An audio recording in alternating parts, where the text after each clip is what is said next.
Do homeschoolers need standardized testing? What are the pros and cons of standardized testing? And what about the SAT for our college-bound high school students? That's what we're going to be talking about today.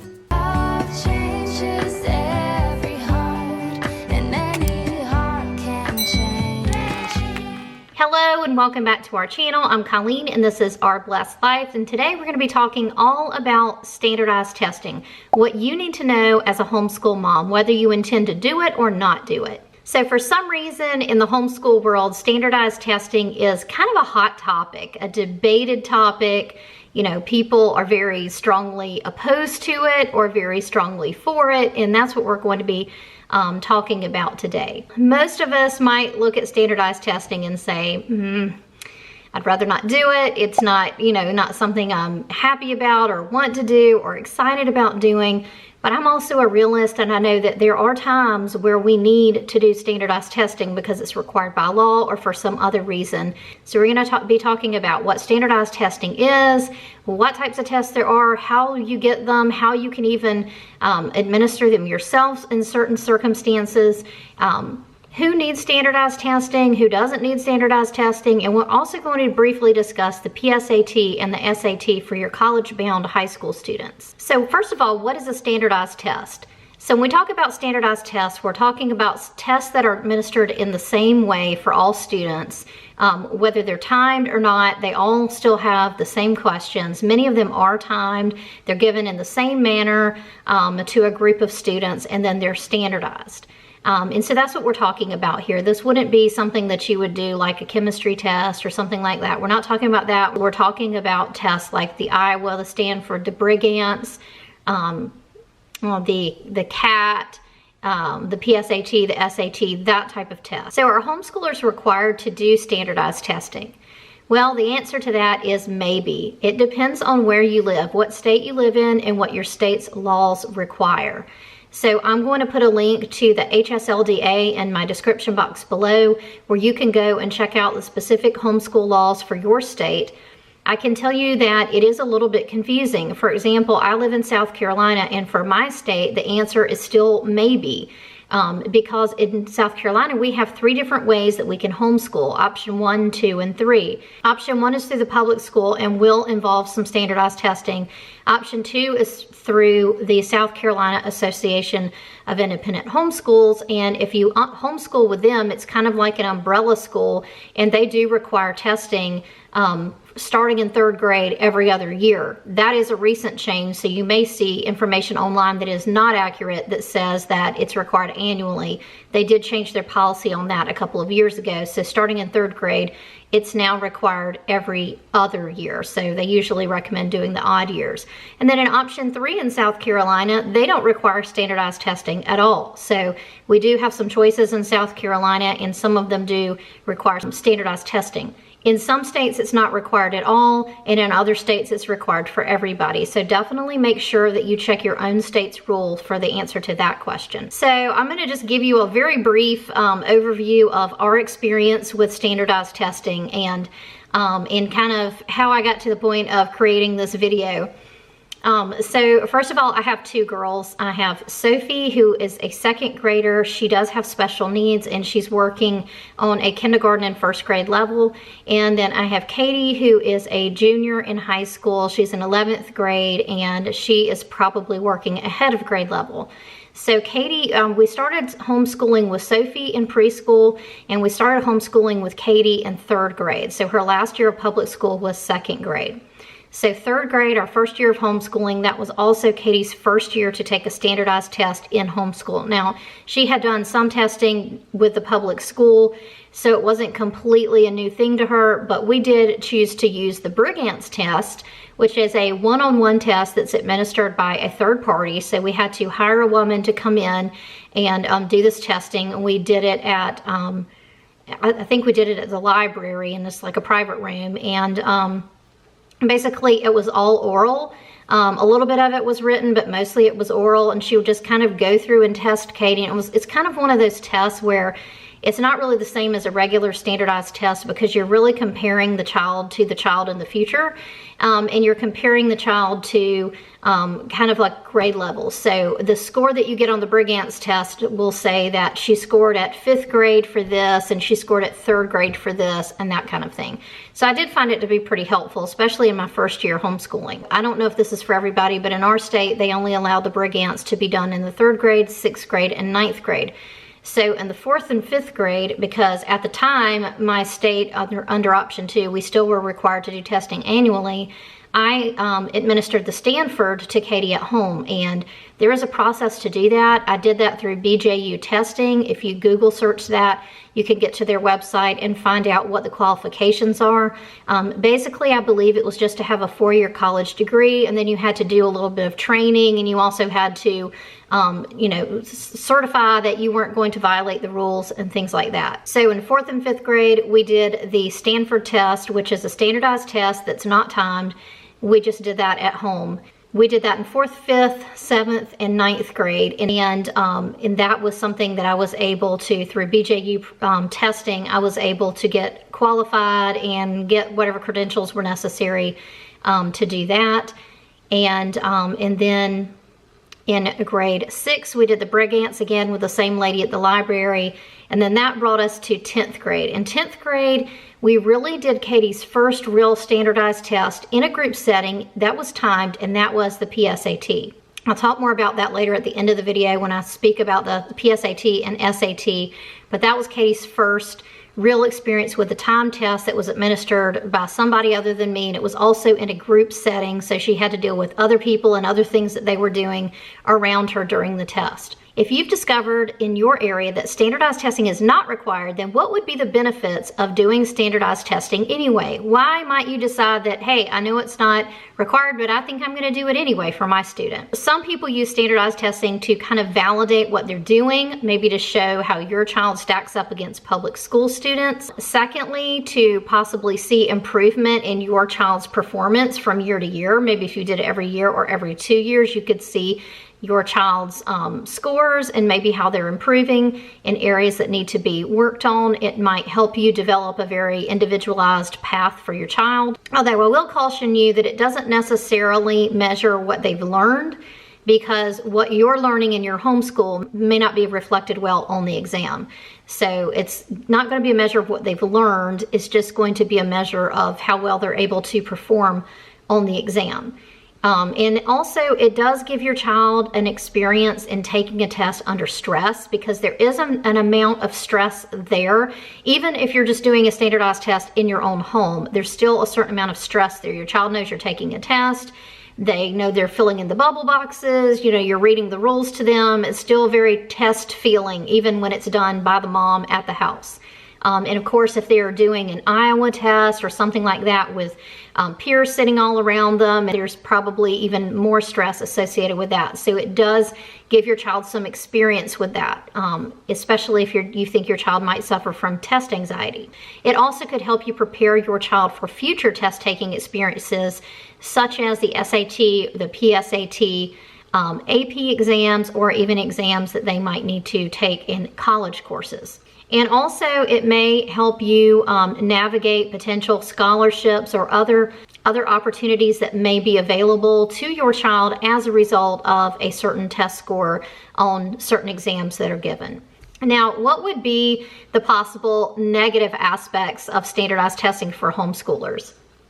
Well, you might not be learning the same information at the same time as what public school students or private school students are learning. And so your child may have gaps in their learning, which you might think of them as being gaps, but they're really probably not gaps, in the sense that just because you learn something in one grade and public school learns it in another grade doesn't mean that you're not going to come back around to it. It just means you haven't learned it yet, or you were focusing on something else. So in other words, you may be out of order as it relates to your state standards or the standards that are measured on the standardized test. And another thing that may happen is many homeschoolers do not use Common Core-based curriculum. However, most of these standardized tests do reflect Common Core standards. Another negative is that it can be stressful for both the parent and the student. student. And a third negative we've already talked about, but that is that it doesn't necessarily measure what your child has learned.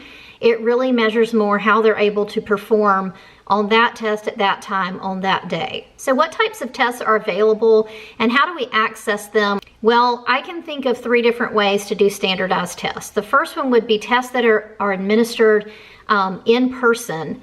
That would be, an example of that would be like the Brigance test that my daughter Katie took, where it was administered one-on-one between the woman that administered the test and Katie, and I also was allowed to sit in the room, just not to contribute in any way. So that type of setting. Or it could be like the Iowa test, where there is a homeschool mom that usually is going to administer that test with some other people, other moms in the room, to just kind of maintain control and that sort of thing, make sure there's no cheating or anything that's against the rules. But it's a whole room of, say, 3rd graders taking the Iowa test together. So that's another way that you can take the test. So that would be like an in-person, live in a classroom with other people test, like an SAT, PSAT, or Iowa or Stanford test experience. In order to find these types of opportunities, what you would want to do is just Google search standardized testing in South Carolina, if you live in South Carolina, for example. Or if you belong to a homeschool group, a co-op, or a homeschool association, or something like that, then you probably can get information about testing in your area through those groups. A second type of standardized test that I can think of would be tests that are administered online. So you take them at home online, but they're administered by a third party. Some of the groups that I'm aware of that will do testing this way would be the CLT, the Classical Learning Test, Seton and BJU testing. They also offer online testing. Usually the ones that are offered in this format are these Stanford 10 is what's usually offered. There's another one called Homeschool Testing Services, which is owned by Classical Conversations, and they also administer the Stanford test online. And then they also do another test, which is, I can't remember the name of it, but it's another one that they administer online. Okay, then the third type of exam that I can think of is an exam that's administered at home by the parent. Under certain circumstances, you have to be approved to do it. In some cases, you need to have a 4-year college degree. In some cases, you do not. It depends on the rules of the particular exam. And then you're also going to be renting the exam and following the rules and doing everything according to what the testing group requires you to do. Then that exam is then submitted back, it's graded, and usually you will get the information back online. You can use the CAT, the California Achievement Test is done this way, the Stanford is done this way, and you can do it through BJU Press is one way that you can do it. Probably could also Google search for other homeschool testing companies to see if they would mail the test and allow you to do it that way and get you qualified to do that. I think that Homeschool Testing Services, which again is owned by Classical Conversations, I believe they might also test in that format where you can rent the exam and then mail it back. So just a couple of notes on these exams that I've been mentioning. The Iowa is very common. It is a timed test, and usually that's done in a group setting. The Stanford is one that is not timed. It can be done in a group setting, it can be done online, and it can be done at home. And then also the CAT, the California Achievement, that one is also not timed. For some reason, many states do not accept the CAT, so you want to make sure that you're using a test that is accepted by your state if you are required to do testing. If you're not required to do testing, you can use whatever test you want to because it's really just for you.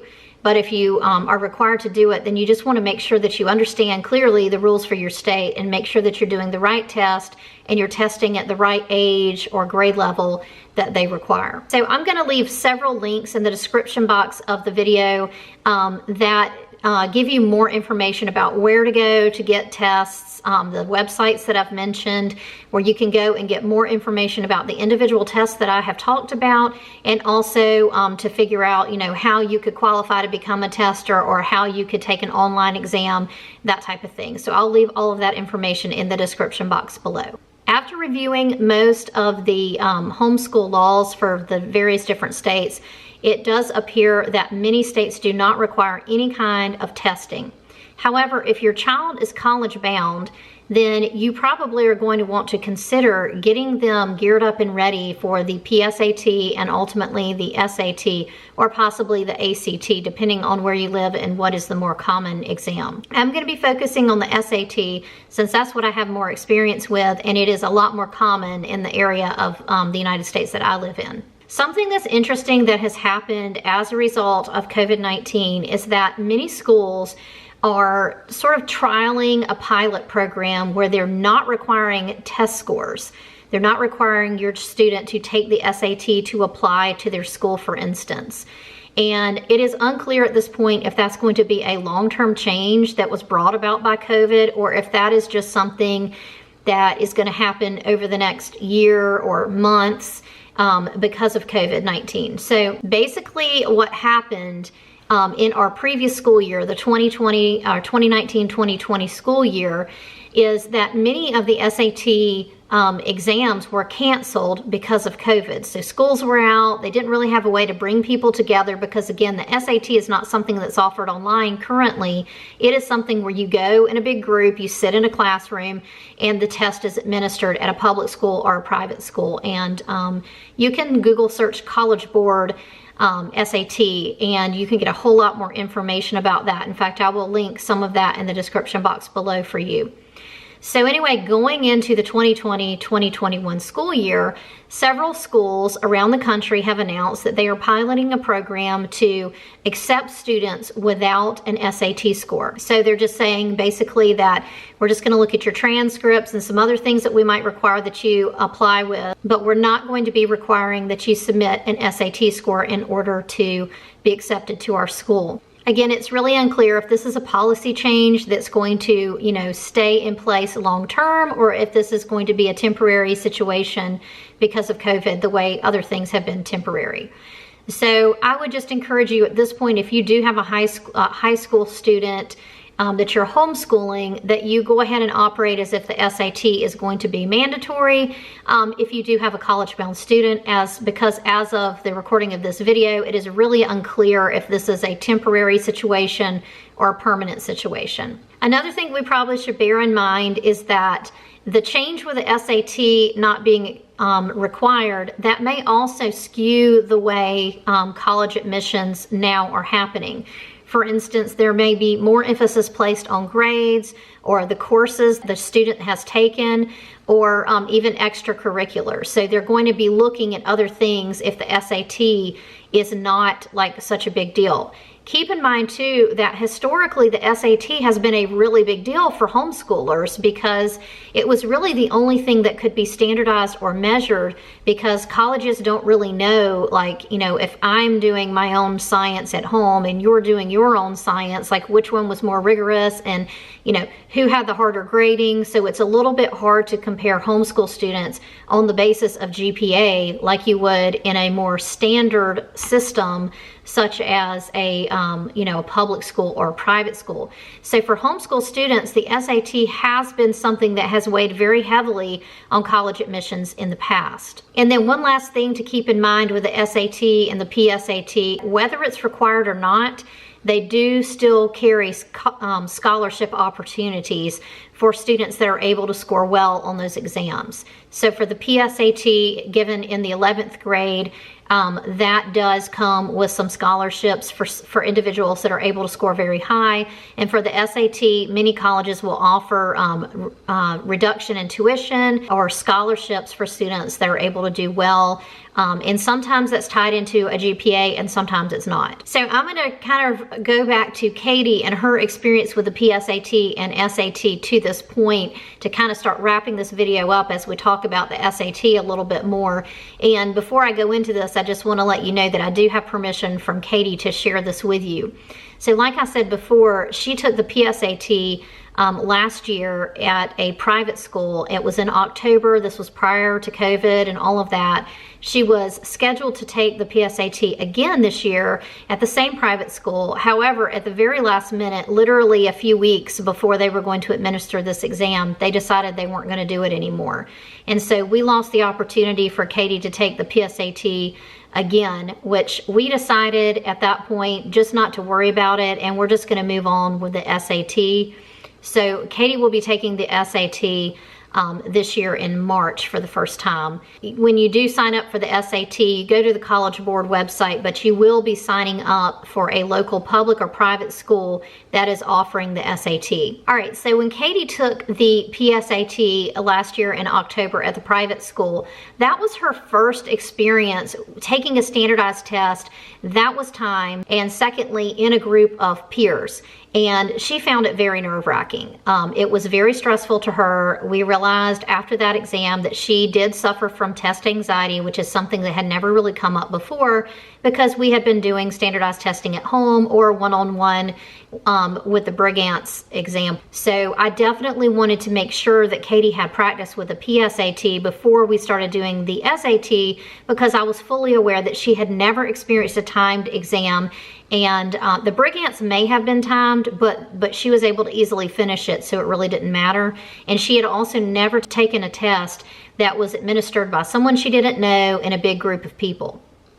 And although she did not do poorly on the PSAT, she definitely didn't make a score that was what she wanted to make based on her academic performance so far. So again, I have her permission to share that. I'm not going to share her score. She was kind of upset by the score that she made, and mainly it was because she really felt like she could do better. And so we started using Khan Academy to study. Now, Khan Academy is free and it's online. You can Google search Khan Academy SAT Prep. But the interesting thing about Khan Academy is if you give them permission, you can link your student's PSAT or SAT score, and they will develop a customized program for your student to go through and study. So for instance, with Katie, she was able to do this. She's been studying all year. We actually started this, I think, in July. She's been doing a couple hours of study every single week all year long on the SAT. And they do have practice exams. They have at least 8 practice exams. And on the one she's taken so far, she has raised her score considerably. So Khan Academy has timed practice tests, which Katie thinks has helped a lot with her test anxiety. And they have at least 8 to 10 full-length practice exams, and she's been able to use those to practice. She's done about 3 of them, and on every single one, her score was 100 to 150 points higher than her PSAT exam score.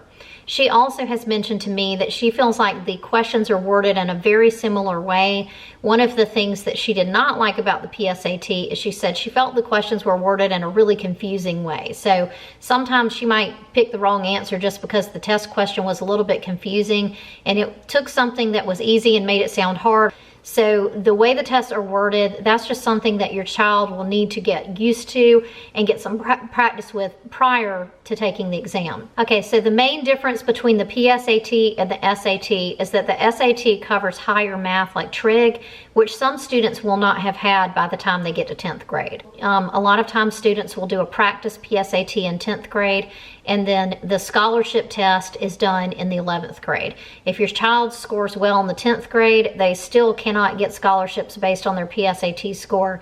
You're only eligible for scholarships based on the 11th grade PSAT exam. And then of course you can really take the SAT at any time, but most students do not take it before the 11th grade. And the reason why is because they may not have had the math that they need. Okay, so a final word to you, the homeschool mom, is one thing I would say if you do decide to do standardized testing, or if you have a child that's college bound and they need to do the SAT, is just try not to make it be too big of a thing in the life of yourself or your child. Put it in its proper place, because it is something that does provoke anxiety for both the mom as well as the student. But the Lord will lead in the testing, as He does in all of life.